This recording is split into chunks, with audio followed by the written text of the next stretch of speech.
안녕하세요. 행복한 재테크 진행의 박보경입니다. 100세 시대를 살아가는 여러분의 행복한 노후를 위해서 오늘도 다양한 부동산 얘기로 가득 채웠습니다. 끝까지 저희와 함께 해주시고요. 방송 보시면서 부동산 관련해서 궁금한 내용 있으시다면 아래 번호로 전화 주십시오. 1544-8520 저희 생방송 중에 활짝 열어놨으니까요. 여러분의 많은 참여 기다리고 있겠습니다. 자, 행복한 재테크 오늘 순서 시작하겠습니다. 함께 하실 전문가부터 만나보실까요?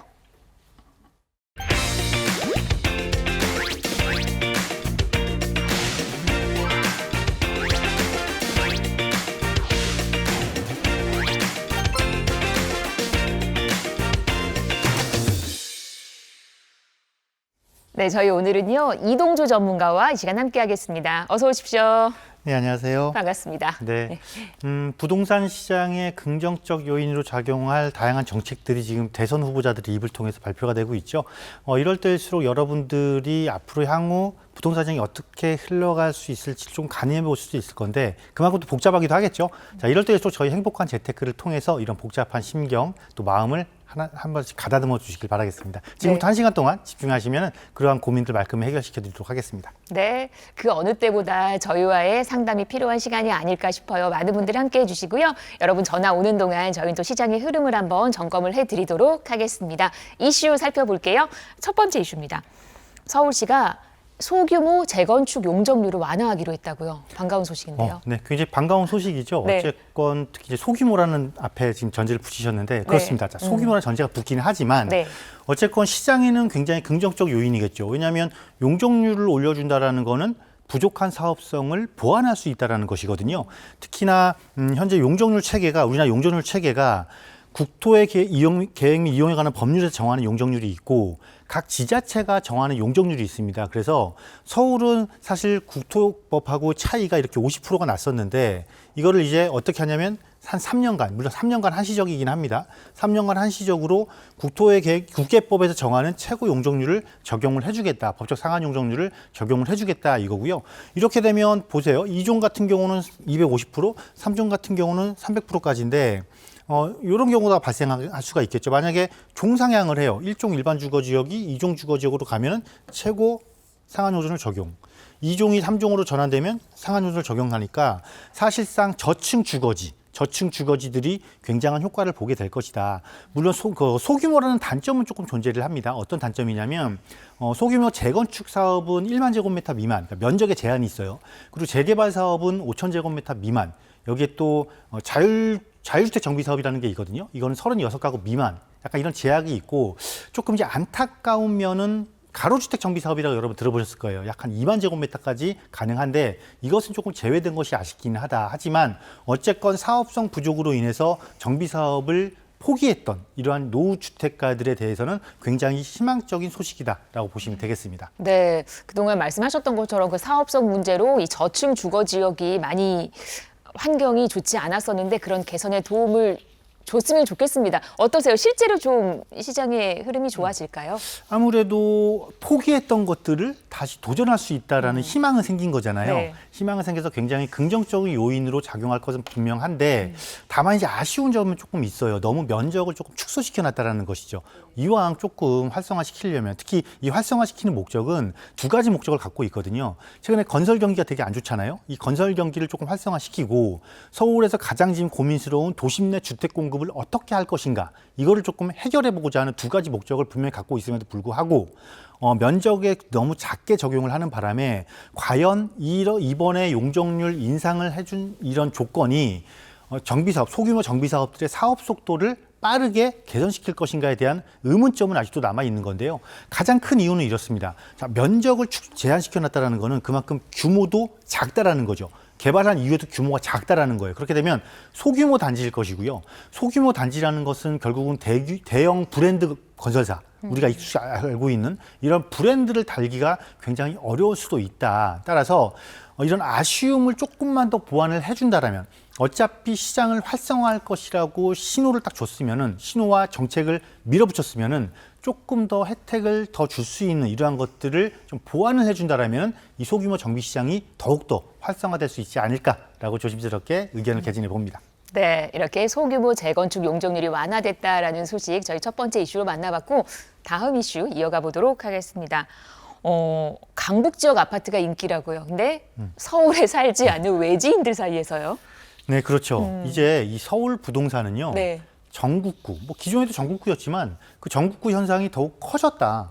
이렇게 보시면 되겠습니다. 네. 먼저 투표를 한번 보시면 24년 대비죠. 24년 1분기 대비 25년 보게 되면 서울 전체적으로도 지금 증가한 수치가 굉장히 눈에 보이고요.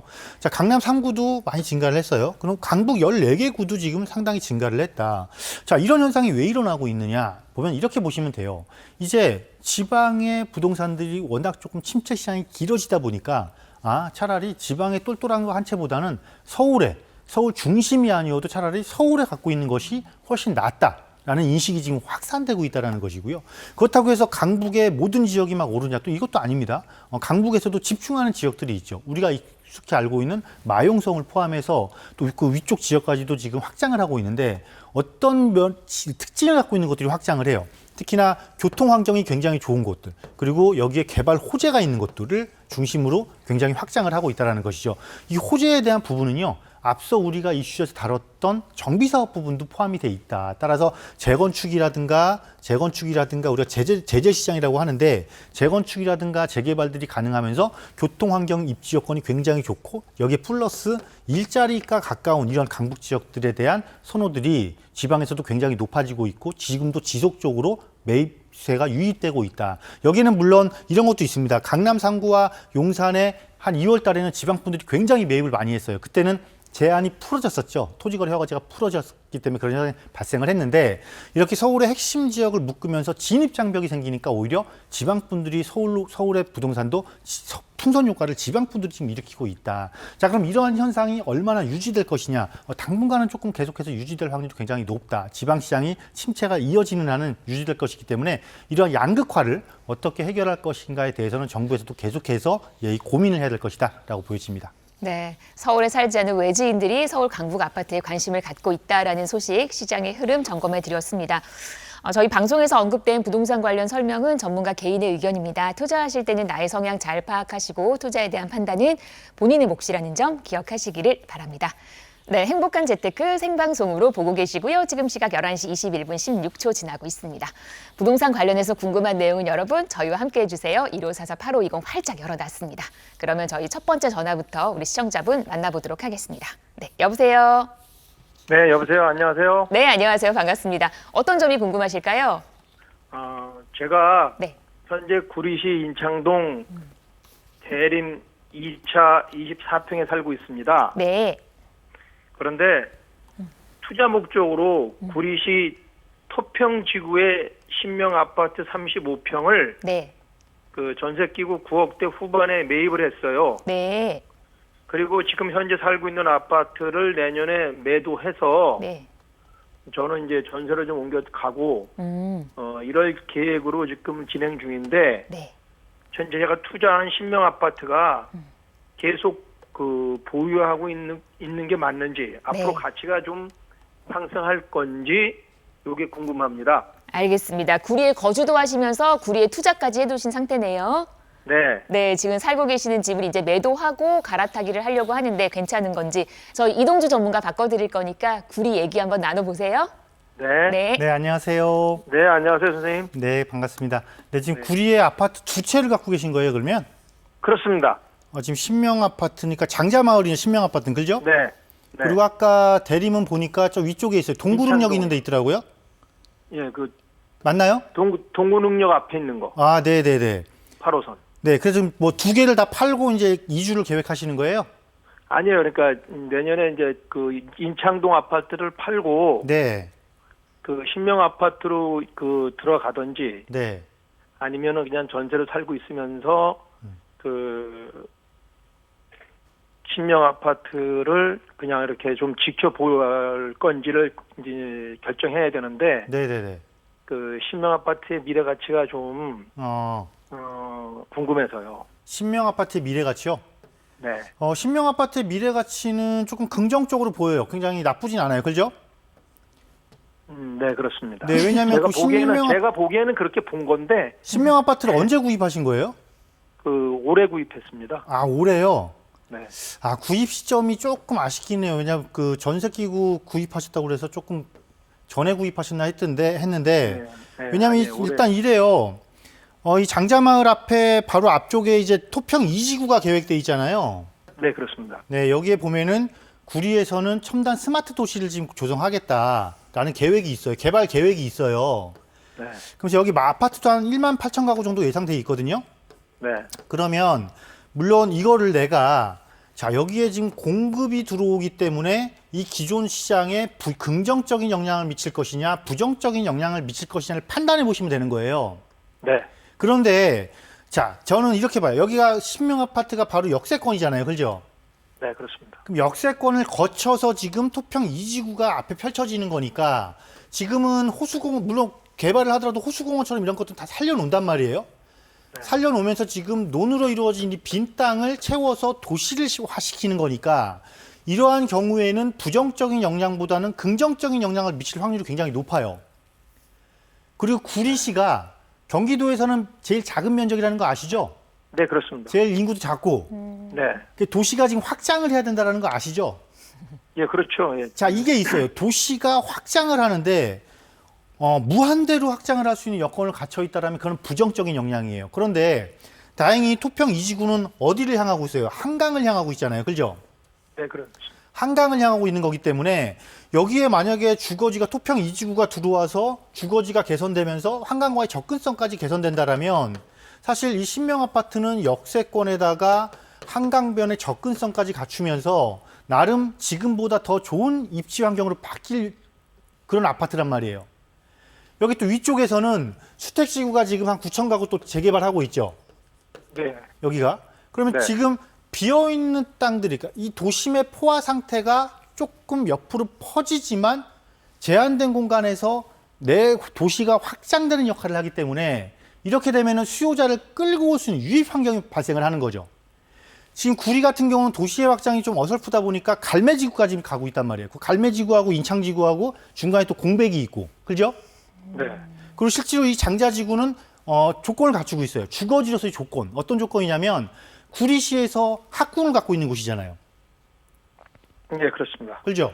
알아보고 들어가셨을 거 아니에요?